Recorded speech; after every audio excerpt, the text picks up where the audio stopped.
Runnin' with the Devil, a rock and roll adventure. Part 32. I came to, disoriented, to what I assumed was the annoying sound of a heart monitor beeping, and the overwhelming smell of bleach cleaner. Beeping, I thought, I'm still alive. Donna, I mumbled groggily, half in and half out of consciousness. There you are. Hi, did you have a good nap? I heard a soft female voice say. Fuck. That's the same thing Stacy said, after I woke up in that fucking basement. Oh no, I was wrong. That's my timer going off. I'm in hell, and will forever be tortured by Stacy, I thought. I then began violently thrashing around, trying to get away from her. Suddenly, I felt a hand push down hard on both of my shoulders, pinning me down to where I was. Stop, you're going to pull out your IV. You don't want to do that. Open your eyes, the soft female voice said harshly. It sounded vaguely familiar to me. I blinked my eyes open a couple times, to regain my bearings, and saw that unforgettable face, not Stacy's, thank God, but Rebecca's. She was leaning over me, wearing her naughty nurse's outfit once again, her stethoscope hanging around her neck, and her cleavage practically in my face, unintentionally I'm sure. I turned my head away. Donna, I mumbled, a little clearer this time. Don't worry. She is doing fine, Rebecca said, releasing my shoulders and standing back up, just a few minor cuts and scrapes. My bestie is tough like that. She's in a room down the hall. I'll tell her you're awake, she said. Do you feel any pain? Not really. My head hurts though, and my back's a little sore, I answered. That's normal, after a traumatic automobile accident. I think that's what you humans call it. She said, the pain will go away in time, and if it doesn't, we always have these. She then reached in the pocket of her shirt, and produced 2 small white pills. What are those? I asked. The wave of the future, 15 milligram oxycodone. Guaranteed to take all the pain away, and then some, she answered. I don't know about that. I'm not a big pill person. I'll just stick to Tylenol, thanks, I answered. Okay, she said, shrugging her shoulders, putting them back in her pocket. What about Tony, Edgar, the old man, and the rest of the band? Are they okay? I asked. I knew Bob was the devil, and figured he wasn't injured because of that. It turns out that I was right. Tony walked away without even a scratch. He's sitting in the waiting room right now. I'll go get him for you. Edgar and the old man are both demons, and I am a succubus, so we all were uninjured. It scared Edgar so much that he pooped himself again. Daddy sent them back home, so Edgar could get changed, and so the old man could check on the construction of his new structure, while he stayed here to clean up the mess. You'll have to speak to your doctor about the others. I am not privy to that information. All I know is that they are not on this floor. I'll let him know you're awake. See you soon, bye, she said smiling, turned around, then did that infamous Rebecca bouncy strut through the door, her tail swaying back and forth behind her as she did. Am I in a hospital, or a hospital in hell? I thought. I just laid there, trying to take in my surroundings. I was in a hospital room, nothing fancy, just a normal hospital room. I turned my head to the left to look out the window. From out of the window, I could see an overcast of gray clouds, like it was getting ready to downpour at any second. Okay, I'm not in hell. Hell doesn't have gray clouds, red clouds maybe, but not gray clouds, I said to myself. That's good. I glanced over to my right bicep, and saw that my counter was now showing 265. Just then, I heard Tony say excitedly, Mike, you're alive. Oh goody, goody, goody, in his adult child voice. I raised my head, and turned to see him running towards me, arms wide open. I braced for impact. He hit the bed hard, grabbed a hold of me, and began hugging me tightly. Thank you, he said. I didn't realize he was that strong. Tony. Oh, hey, Tone. Dude.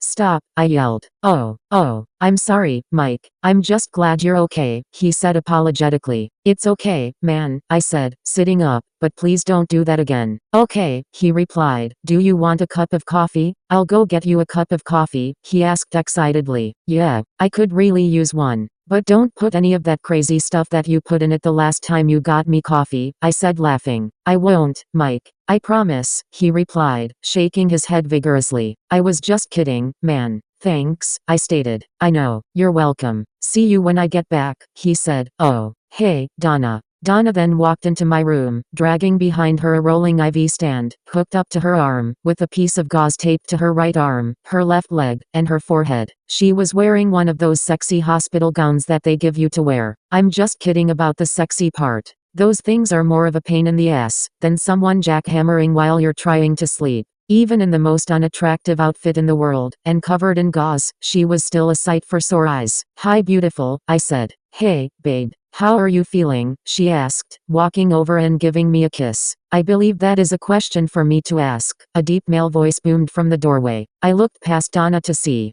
Guess who? That's right. Bob, standing there, with a white doctor's coat covering his all-red three-piece suit. "Ta-da," he said. "Dr. Bells, at your service. Young lady, you should be in bed. Doctor's orders. Now, get," and waved his hand like a king dismissing a peasant, with an "I'm just playing around" look on his face. Donna bent down, gave me another kiss, then started to walk out of the room. "Bye, mummy man," she said, turning back and smiling. I just looked at her funny. She then pointed to her head. I raised my hands to my own head, and to my surprise, felt a massive amount of gauze and tape, covering my head like a wool cap. "What the hell?" I said. "Your CAT scan shows you suffered a mild concussion in the crash, Mr. Hardsell, and you also suffered a nasty little gash on the back of your skull, most likely causing the concussion. I had to stitch you up, and the only way to protect the wound is to wrap your head in gauze," Bob said. I laughed. "Who did you steal that jacket from, Bob?" I asked, still laughing. "You're not a doctor." "I am many things, my dear boy, a lawyer, a police consultant, a firefighter. I know, ironic isn't it?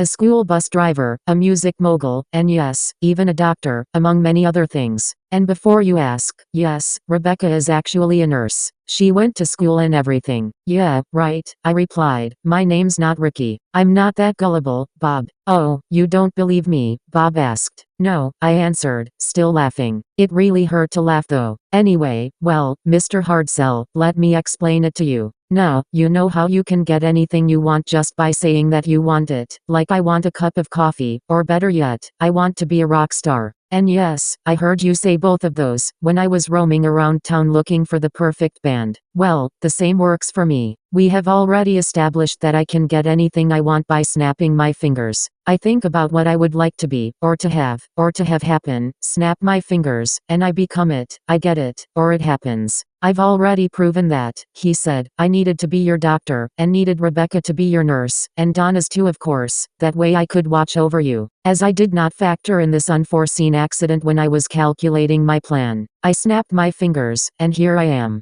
Dr. Bells." Rebecca gladly accepted the role of your nurse, as she likes sticking needles into people. "Oh, okay," I said, feeling kind of stupid. "Now, how are you feeling?" he asked. "Like a Mack truck hit me," I answered. "It was actually a sanitation truck, but I get the idea," he said. "Rebecca told me about Tony, Edgar, Donna, and the old man, but are the rest of the guys okay?" I asked. "I'm sorry, Mr. Hardsell. They're all dead," Bob said bluntly. "But I thought they couldn't die," I replied, freaking out. "They can't. They're already dead." "See, you are that gullible," Bob said laughing. "They're fine. Minor injuries, all of them. You are the only one with a major injury." I snapped my fingers, and sent them all home. I could not allow them to go to the hospital, like you and Donna, given the fact that they are dead, and would not have any vital signs, but still be alive. You can just imagine the questions that would arise from that, right? Bob asked. "Yeah, that would not be good, Bob," I answered. "Hey, Mike, I got your coffee," Tony announced, walking through the door. "Oh, hi, Dr. Devil Guy. Am I interrupting? Should I come back?" Tony asked. No, big man. I was just leaving," Bob said. "You know, you really ought to thank Tony here, Mr. Hardsell. He saved your life." "Really?" I asked. "Oh, yes," Bob began, "when the truck hit us, and the accident occurred. The rest of the band thought of themselves, and rushed to climb out of the sunroof, or through the doors, to save their own skin. I tended to Rebecca and Edgar, while Donna tended to you, saw that you were unconscious, and tried to wake you up. Suddenly, the limo's engine erupted into flames. Donna tried to carry you out, but she couldn't, with her leg injury. I hurried Rebecca and Edgar out of the door. Right before I did, I snapped my fingers, and became your doctor, and asked Rebecca to be your nurse. While I was doing so, Tony leaped up, grabbed you with one arm, and scooped you up like a feather. Donna then exited the limo through the door, and so did Tony, carrying you. The truck driver, who also was uninjured, was just about to attempt to put out the fire with the contents of the truck, but I stopped him. He meant well, but that would have definitely made matters worse. Although urine does contain water, it also contains other substances that would have spread the fire even more. The fire quickly spread to the back of the limo, mere seconds after Tony exited, and we all ran to safety, as well as the truck driver, and the people in the other vehicles. Luckily, there was a fire truck, returning from a massive fire at a local grocery store. I talked to the driver afterwards, that's how I know. Anyway, they were 3 cars back from the sanitation truck. They rushed to the scene, and put out the fire, in a matter of minutes. One of the other vehicle's occupants called an ambulance for you and Donna. He was rich, and had something he called a car phone in his BMW. Apparently, it's the next big thing, as he put it. I don't see it happening. I mean, phones and cars. Preposterous. You humans are always thinking up ridiculous ideas that never pan out. Good luck with that. I bet he's eating his words right now. Huh? No, I know what you're thinking. The limo had a phone that Ricky used to call his pops, when you first met Bob. What's the difference? Well, the difference is that Bob is the devil. That phone is not a real phone, it is a way of communication between the driver and the writers. Bob just used his power to let it be used as a phone. Anyway, Bob then continued, the ambulances arrived, and so did the police. One of the female EMTs recognized you from your first album cover. Apparently, she's a big fan. One of the police officers asked who was driving the limo. I told him that it was a rental, and that the driver ran off after the accident. The truck driver backed up my story, after we made a deal. I make all the empty beer cans in his truck disappear, and he goes along with my story. The ambulance loaded you up, and brought you here. The other ambulance loaded up Donna and brought her here as well. I went with you, and Rebecca went with Donna.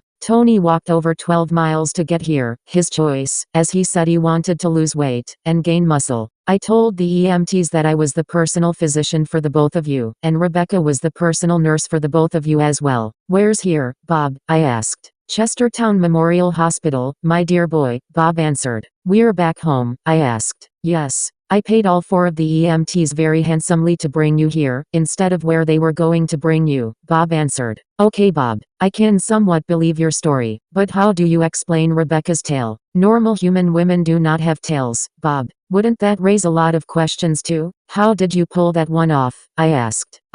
That is where your rock star status comes into play. When Rebecca arrived on this floor, to perform her nursing duties, with her tail swaying behind her, it raised many eyebrows, and brought forth many questions. She simply told her fellow nurses that it was a clip-on tail that she was wearing, that you, being a rich and famous rock star, had this weird fetish about girls with tails, and that it was a job requirement that she wear one. You should see it, Mr. Hardsell. All the nurses are wearing clip-on tails. Fox tails. Cat tails. Fuzzy bunny tails, just to impress you. It's hilarious. One of the male nurses is even wearing pigtails on his head, Bob answered. Now I really must be going. If there are no more questions, Mr. Hardsell, I will leave you here to visit with your friend, he said. No, I'm good, Bob, I replied. Very well, then I bid you both adieu, he said, turning around, and walking out of the room. Tony then handed me my coffee. Thanks for saving my life, man, I said to Tony. You're my best friend, Mike. That's what best friends do. You'd do the same for me, right? He asked. Absolutely, I replied.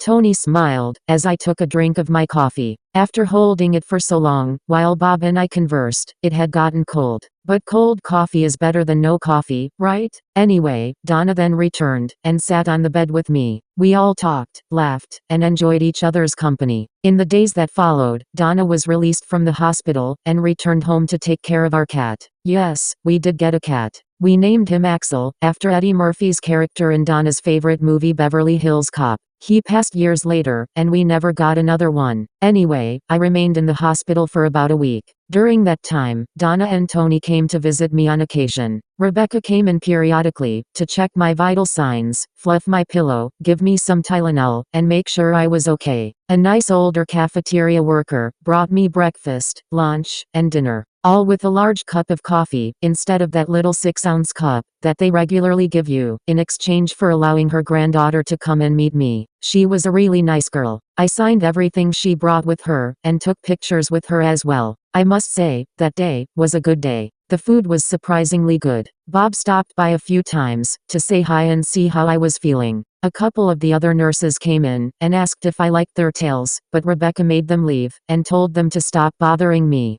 The male nurse came in once, and asked if I would give him Corey's phone number, as he was a fan of the band as well. I told him Corey didn't have a phone, and he left. The rest of the band came to visit me once, all at the same time. They apologized for leaving me there, saying that they were scared, and not thinking straight, which I somewhat understood. Derek and Corey had cut their hair. They looked like suit monkeys in Metal Gear. I almost laughed. They informed me that since we were no longer under contract with Bob, that they were selling the house to him, moving to Washington, D.C., and that they were going to put all their money together, start a campaign to legalize marijuana. We're leaving on a red-eye flight that night, and probably wouldn't return. I was sad that they had to leave, but I knew we would always be friends, no matter what. I guess they finally succeeded, as marijuana is now legal here in most states, but only for personal consumption, that is. Good job, guys. Rock and roll. Steven said he found out the truth about his parents after he bought them a 3-day Carnival cruise, and all his mom did was bitch about how the ship wasn't big enough or luxurious enough. He moved out of their house, told them to shove it, and traded in his Trans Am for an old school bus. He said he was going to take his money and use it to convert the bus into his own personal RV, live in it, and tour the country. That sounds like a great idea. I wished him well. I got a postcard from him the other day, and have throughout the last 30 or so years. This one was from Washington State. He's doing well. Apparently he joined an RV club a few years back, met a nice southern woman, and they're touring the country together. Ricky said that his pops wasn't really up to running B&B Music anymore, and signed it over to him. Also that he was partnering up with Tony. They planned on expanding the building, changing the name to BB&T Music, with his pop's permission of course, offering free accordion lessons to anyone that wants to learn how to play, and offered me and Donna a 90% discount on any and all instruments for life. I thanked him, and wished him well too. I bought several guitars from Ricky, at full price, my choice, and now have over 150 guitars in my collection. We have an entire bedroom dedicated to just guitars. I just bought Donna her first guitar about a month ago. It's an acoustic, but that's what she wanted. I'm teaching her how to play.